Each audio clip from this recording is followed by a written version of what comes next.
मैं doctor Prashant Bir Singh Madanawat, associate professor, department of chemistry, SRLS government PG college, Kala Dera से BSc part second के विद्यार्थियों के साथ ई लेक्चर्स के माध्यम से इलेक्ट्रोकेमिस्ट्री सेकंड, विद्युत रसायन सेकंड के बारे में विचार विमर्श करूँगा। इसमें आपके सेल कितने प्रकार के होते हैं, वैद्युत अपघटनी सेल किसे कहते हैं, विद्युत रासायनिक सेल किसे कहते हैं, सेल डायग्राम क्या है, गैल्वानिक या डैनियल सेल और उसकी वर्किंग क्या है, गिब्स ऊर्जा या सेल विभव की अवक्रियाएं स्पॉन्टेनियस होती हैं, स्वतः परिवर्तित होती हैं, अस्वतः परिवर्तित होती हैं या यूक्लिब्रियम साम्य में होती हैं। विद्युत रासायनिक सेल। विद्युत सेल दो प्रकार के होते हैं। फर्स्ट, वैद्युत अपघटनी सेल। इन सेलों में विद्युत धारा के प्रभाव से ऑक्सीकरण अपक्षयन अवक्रियाएं संपन्न होती हैं, जिसके परिणाम स्वरूप पदार्थ का वैद्युत अपघटन होता है। अतः इन सेलों में विद्युत ऊर्जा को रासायनिक ऊर्जा में परिवर्तित करते हैं। सेकंड, विद्युत रासायनिक सेल। विद्युत रासायनिक सेल में ऑक्सीकरण अपक्षयन अवक्रियाओं से विद्युत धाराओं को उत्पन्न किया जाता है। अतः इन सेलों में रासायनिक ऊर्जा को विद्युत ऊर्जा में परिवर्तित किया जाता है।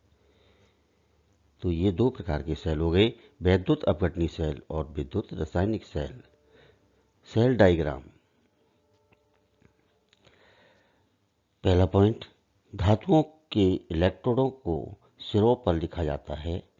सेकंड, विलयशील पदार्थों को मध्य भाग के निकट लिखते हैं।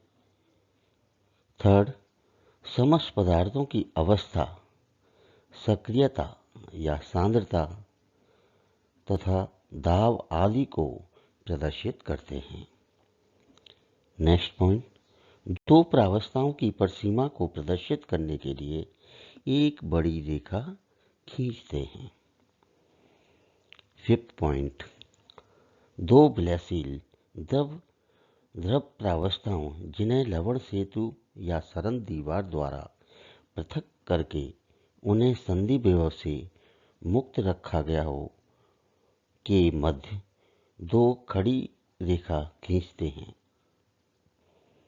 लास्ट पॉइंट, छठवां पॉइंट, ऑक्सीकरण प्रक्रम अर्थात एनोड को बाईं ओर और अपचयन प्रक्रम अर्थात कैथोड को दाईं ओर लिखते हैं।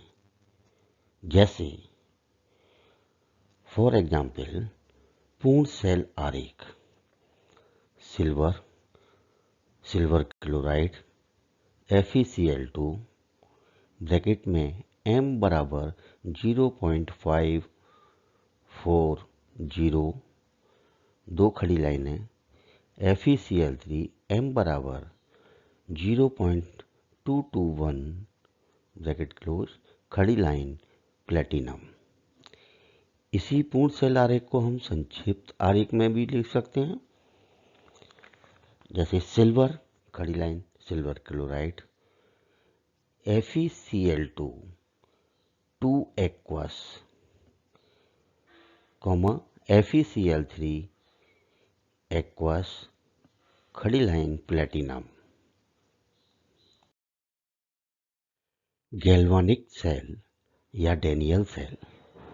दो अर्ध सेल लेंगे हम, जिनको लवण सेतु द्वारा पृथक किया रखते हैं, जिससे संधि विभव नहीं हो।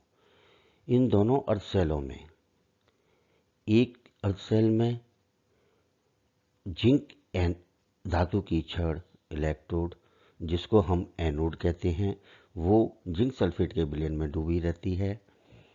और दूसरे अर्ध सेल में कॉपर धातु की इलेक्ट्रोड, जिसको कैथोड कहते हैं, और ये कॉपर सल्फेट के विलयन में डूबी रहती है।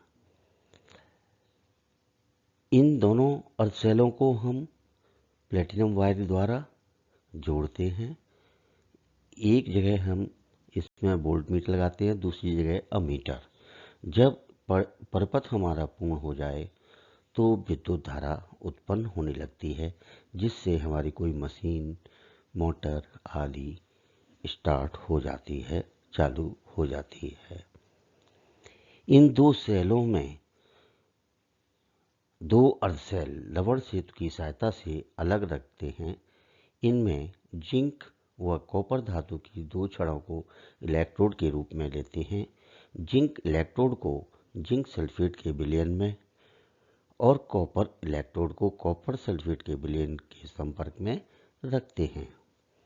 दोनों विलयन लवण सेतु की सहायता से अलग रहते हैं। जब जिंक इलेक्ट्रोड और कॉपर इलेक्ट्रोड को तार से जोड़ देते हैं तो बाह्य पथ में विद्युत धारा प्रवाहित होने लगती है।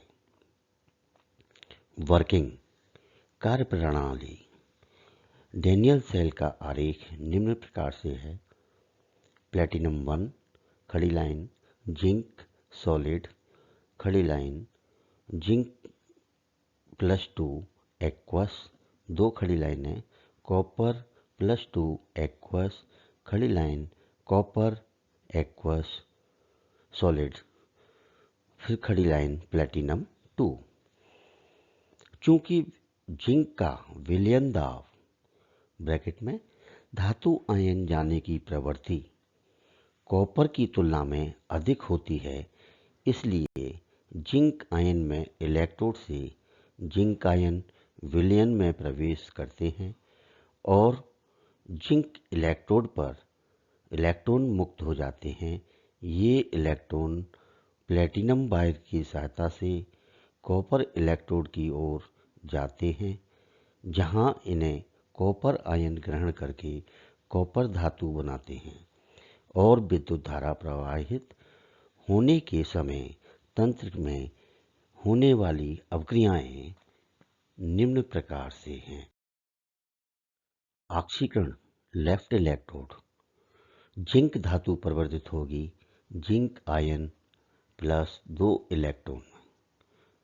अपचयन रिडक्शन राइट इलेक्ट्रोड पर होगा। कॉपर आयन इन दो इलेक्ट्रॉनों को ग्रहण करके कॉपर धातु में परिवर्तित हो जाएगा, तो नेट अपक्रिया जिसको हम उपाचयन कहते हैं, तो जिंक प्लस कॉपर आयन परिवर्तित होगा जिंक आयन प्लस कॉपर धातु में। नेक्स्ट है गिब्स ऊर्जा तथा सेल विभव। किसी सेल के विभव अथवा वोल्टेज का मान उस अपक्रिया के लिए मुक्त ऊर्जा परिवर्तन का मान होता है। किसी विद्युत रासायनिक सेल के लिए विद्युत के बाह्य पथ के द्वारा तंत्र कुछ कार्य करता है और इस तंत्र द्वारा किया गया विद्युत कार्य उसमें मुक्त ऊर्जा परिवर्तन के बराबर होता है। तो डेल्टा जी मुक्त ऊर्जा परिवर्तन बराबर W इलेक्ट्रिक विद्युत कार्य। यदि डेल्टा जी का मान ऋणात्मक हो तो तंत्र द्वारा सराउंडिंग पर पारपार्श्विक पर कुछ विद्युत कार्य किया जाता है और यदि डेल्टा जी का मान धनात्मक हो तो तंत्र पर कुछ विद्युत कार्य संपन्न होता है। किसी विद्युत रासायनिक सेल के लिए जिनके दोनों इलेक्ट्रोडों के विभवांतर का मान ई सेल हो तो उसके द्वारा किया गया कार्य W इलेक्ट्रिक बराबर -NF ई सेल।